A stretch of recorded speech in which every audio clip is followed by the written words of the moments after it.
Salmos 18, e vamos ler somente o versículo 6.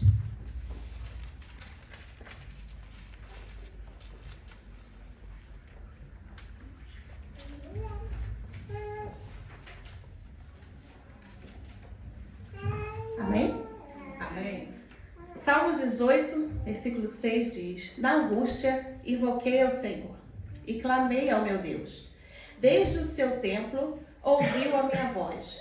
Aos seus ouvidos chegou o meu clamor perante a sua face. Os irmãos podem se assentar? Amém. Se assentar adorando e clamando o nome do Senhor. Aleluia. Irmãos, esse salmo, ele tem como título Cântico de louvor a Deus pelas muitas bênçãos que Davi recebeu. Né? É o cântico que o Davi fez no dia em que o Senhor o livrou, né, de todos os seus inimigos e o livrou das mãos de quem? De Saul. E aí a gente pensa, Saul? Mas Saul era um homem temente a Deus, ele foi o rei de Israel. O que aconteceu com Davi, né, para ele poder clamar a Deus por ter livrado ele das mãos de Saul? E antes da gente começar sobre a história de Saul perseguindo Davi, a gente entendeu o que aconteceu, queremos saber o que é o clamor. O que é clamar? Né? O clamar vem do latim clamare. Clamare significa gritar, fazer ruído, suplicar, pedir, implorar constância. Então, elevado de voz. Então, neste momento, Davi ele clamou. Durante todo esse momento de perseguição, né? Toda a história dele lá em 1 Samuel, que Davi passou sendo perseguido por Saul, ele clamava a Deus. O tempo inteiro ele estava clamando a Deus. E aí nós perguntamos, mas Saul não era temente a Deus? Sim, Saul foi um homem temente a Deus. Ele foi ungido como o primeiro rei de Israel, porque o povo de Israel queria um rei, queria uma monarquia. E Deus ele concedeu. Samuel foi lá e ungiu a Saul como o primeiro rei de Israel. Né? Ele era bonito, ele era jovem. Saul era um homem temente a Deus e até, podemos dizer, tímido. Mas o que aconteceu com Saul? Saul, ele sendo rei, ele fez o poder de ser rei subir a sua cabeça. E a partir daí, quando o poder subiu a cabeça de Saul, foi quando as coisas começaram, vamos dizer assim, a dar errado. A primeira coisa que Saul fez, que subiu a cabeça dele, foi oferecer sacrifícios. Não esperando Samuel, porque os sacrifícios, como a gente sabe, os sacrifícios devem ser feitos pelos sacerdotes, né? Mas Saul, ele não, ele foi lá e ofereceu o sacrifício antes de esperar Samuel chegar. Então, já foi o primeiro erro de Saul, de mostrar que ele estava com o poder subindo a cabeça dele. E o outro foi que Deus pediu a Samuel que falasse com Saul para destruir todo o reino de Amalequitas. Pegasse o rei de Amaleque, matasse. Pegasse todas as crianças, matasse as crianças. Recém-nascido, crianças de média idade, crianças mais velhas, adolescentes, matasse todos. Não sobrasse nenhum. E não só as pessoas, mas também todos os animais. O que Saul fez? Saul matou? Saul poupou. Saul poupou a vida do rei de Amaleque. E também ele deixou separado os bois, os melhores animais, ele não matou. E o que aconteceu? Ele desobedeceu a Deus. Ele deveria ter matado um? Não. Ele deveria ter matado alguns? Não. Deus pediu que matasse todos, mas ainda assim Saul não obedeceu. Então, mais uma vez, provou a desobediência de Saul com Deus. Né? E neste momento que Deus percebe, que Deus vê, né, que Saul não estava obedecendo, Deus vai falar com Samuel. Samuel, repreende Saul. Ele não vai ser mais o rei. Ele repreende ele. Não quero, não está do meu agrado. E aí, neste mesmo momento, Deus fala com Samuel e manda ungir a quem? A Davi. Lá no meio do pasto. Aquele filho que estava lá longe de casa cuidando das ovelhas. E aí Samuel vai lá e vai ungir, né, a Davi. E é esse, não é esse. É esse, não é esse. E tem alguém aí que está no pasto. Então traga ele, que esse será ungido rei de Israel. E aí Davi é ungido a rei. E exatamente neste momento, o Espírito de Deus se retira de Saul. Nesse momento, os espíritos maus começam a assombrar Saul. E Saul perturbado, Saul preocupado que não estava mais, estava totalmente desnorteado, estava parecendo um louco. Ele fala: traga alguém que toque uma harpa para me acalmar. E quem é o escolhido para trocar a harpa no momento que Saul está angustiado, nervoso? Davi. Enquanto Saul está lá, super nervoso, com o espírito mau atormentando a sua mente, assombrando ele. Davi vai lá e toca a harpa e faz Saul se acalmar, E vai novamente e toca e faz Saul se acalmar. Então Davi também tem um momento em que ele desafia e mata o gigante Golias. Nesse momento que Davi mata o gigante Golias, Saul chega e pergunta a Abner, o chefe do exército: quem foi o que matou? Foi Davi. Traga ele aqui então, por favor. E desde então Davi estava ali perto de Saul, durante todo esse momento. E aí quando Davi volta, na volta dele de matar o gigante, as mulheres do reinado começam a cantar, fazer um cântico lá em 1 Samuel 18, 6. Do 6 ao 9, as mulheres começam a cantar assim: Saul feriu seus milhares, porém Davi os seus 10 milhares. Nesse momento, Saul começa a passar a ter ciúmes de Davi. Irmãos, quando alguém tem ciúme da gente, a gente sabe que não é fácil. As pessoas fazem de tudo. Tiram a gente da graça. Fazem de tudo para o quê?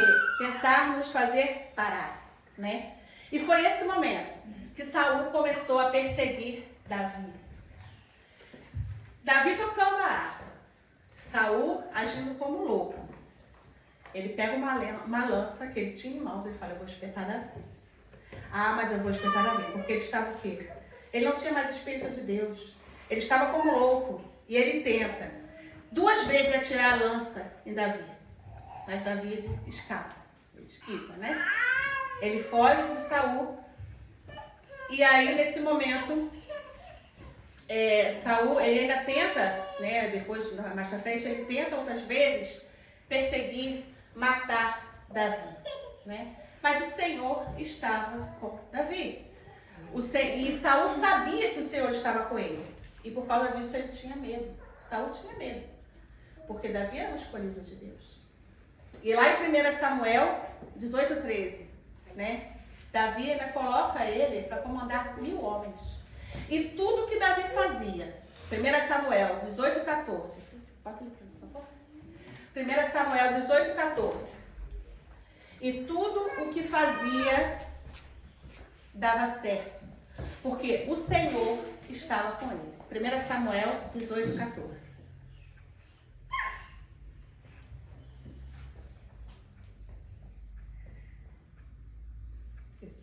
E o Senhor era com ele.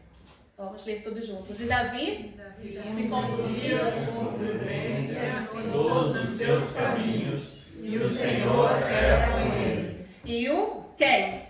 Senhor. Era eu? Não. Era o pastor? Não. Era o rei? Não. Era o Senhor que estava com Davi. E por isso as coisas davam certo. Porque o Senhor era com ele. Se nós queremos que algo dê certo em nossa vida, quem deve estar conosco? Senhor. Então, nesse momento, Saul, ele tem medo de Davi. Porque sabe que Davi era ungido. Era ungido de Deus. E aí Saul chega para o seu filho Jonatas e fala: olha, eu vou matar Davi. E Jonatas já conhecia, o Jonatas tinha um carinho muito grande por Davi. Ele fala: não faça isso. E Saul fala: tudo bem. Ele tentou atirar a lança, queria matar, e Jonatas fala: não faça. E Saul: ok, não vou fazer. Volta, Davi.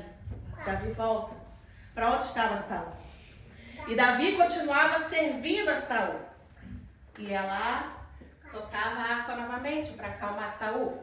Porque os espíritos maus estavam o tempo todo atormentando Saul.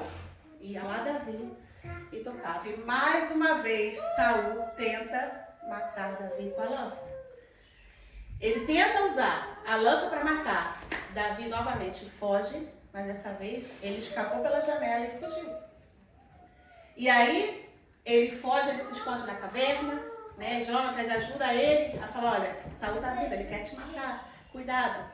E por 2 vezes. A primeira vez é quando Davi estava na caverna e Saul vai para lá para dormir também. Davi tinha a oportunidade de matar Saul. Podia muito bem, ele está dormindo, eu vou pegar e vou matar ele. Mas não. O que Davi fez? Pegou somente um pedaço da sua capa. A capa de Saul, e não matou a Saul. Na outra vez, também não matou. Davi, ele foi obediente ao seu rei. E aí, de tanta perseguição, diante de tantas coisas acontecendo, todo mundo querendo matar Davi, Davi para, 1 Samuel 27:1 e pensa, Saul não vai desistir de me matar. Eu tenho que fugir. Eu não posso ficar aqui. Eu preciso ir embora. E aí, se for no 4, 1 Samuel 27:4, foi quando Saul soube que Davi tinha fugido para Gade. E aí ele parou de quê? Parou de perseguir. Somente nesse momento. E se a gente entrar na 1 Samuel, na história de 1 Samuel, a partir do momento que Saul começa a perseguir Davi, a gente vê que foram muitas perseguições. A gente anda na nossa rua, a gente anda na rua e a gente está tranquilo, não tem ninguém perseguindo a gente. Nós somos muito abençoados. A gente pensa que, imagina, está andando, ou então estamos aqui louvando, os irmãos estão assoprando que vem uma lança. Imagina. E Davi o tempo inteiro ele fugia, porque Saul queria matar ele. E aí ele percebeu, ele não vai desistir de me matar, eu preciso fugir. E foi quando ele fugiu. E quando Saul percebeu que ele havia fugido, ele parou. Ele parou de perseguir a Davi. E mesmo assim, os anos se passaram, Saul morre. E lá em 2 Samuel, Davi ainda chora pela morte de Saul. Uma pessoa que quer te matar, uma pessoa que quer te perseguir, uma pessoa que faz de tudo para te destruir, você não vai chorar pela morte dele? A gente sempre escuta, fulano morreu, graças a Deus, porque não aguentava mais. Não é assim? Imaginem, Davi ainda sendo perseguido, querendo, fugir o tempo todo, e Saul querendo matar ele o tempo inteiro. Ele ainda foi, chorou, 2 Samuel 1:12, chorou, jejuou e ficou triste pela morte do seu rei. E a gente pensa, foi nesse momento que Davi foi ungido rei? Não foi. Davi foi ungido rei lá atrás. Lá quando ele era pequeno, apacentando as ovelhas, ele estava lá. E ele ali naquele momento, Samuel, foi lá e Davi foi ungido rei.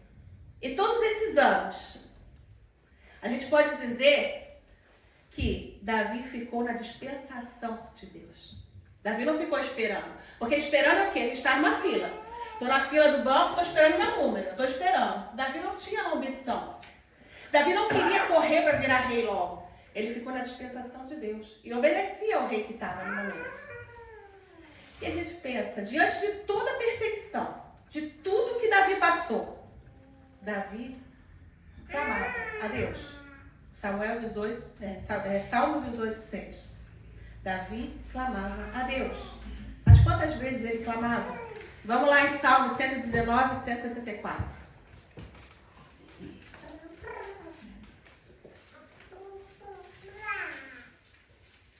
Sete vezes no dia te louvo pelos juízos da tua justiça. Salmo 57. Davi clamava, Davi louvava. O que Davi fazia? Tem misericórdia de mim, ó Deus. Tem misericórdia de mim, porque a minha alma confia em ti. E à sombra das tuas asas me abrigo, até que passem as calamidades. Pode mais. Clamarei a quem? Eu vou clamar ao rei? Não, eu estou clamando ao Deus Altíssimo. Ao Deus que por mim, por você, por nós, servos de Deus, executa. Tudo executa. Tudo o Senhor executa. E aí eu pergunto para os irmãos, nós estamos clamando a Deus? Nós temos clamado a Deus?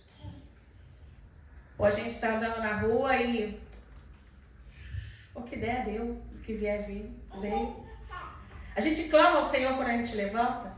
A gente ora a Deus quando a gente vai se deitar. Quando a gente percebe que tudo que nós temos e somos é graças a Deus na nossa vida. Nós estamos realmente clamando a Deus. Lá em Gênesis 30, Raquel clamou por um filho. E o que Deus fez? Deus abriu a sua madre. Né? Lá em Jonas 2, Jonas estava dentro do grande peixe e ele fez o que para sair do peixe? Ele clamou. Marcos 10, 47, cego de Jericó. Jesus é o filho de Davi. Tem compaixão de mim. Ele clamou a Deus. Meus irmãos, precisamos clamar o nome do Senhor. Colocar Deus em nossa prioridade, acima de tudo.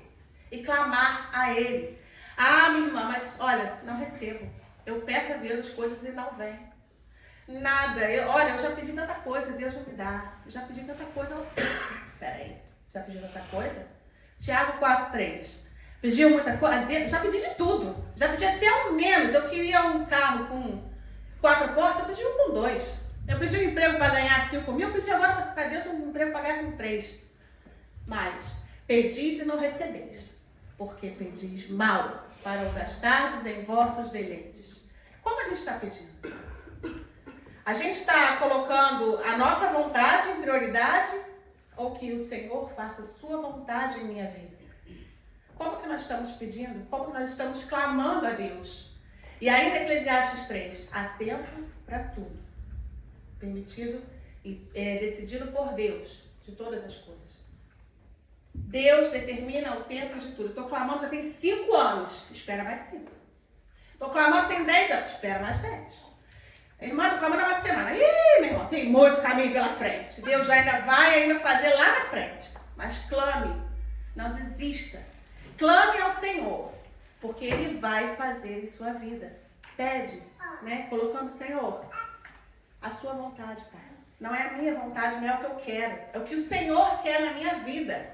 Então, Deus, eu clamo a Ti. Eu te apresento, Senhor, o meu desejo, mas se for a Tua vontade, faça conforme o Teu querer, Senhor. E aí o apóstolo Paulo diz em Filipenses 4,19, o meu Deus, segundo as suas riquezas, suprirá todas as vossas necessidades em glória, por Cristo Jesus.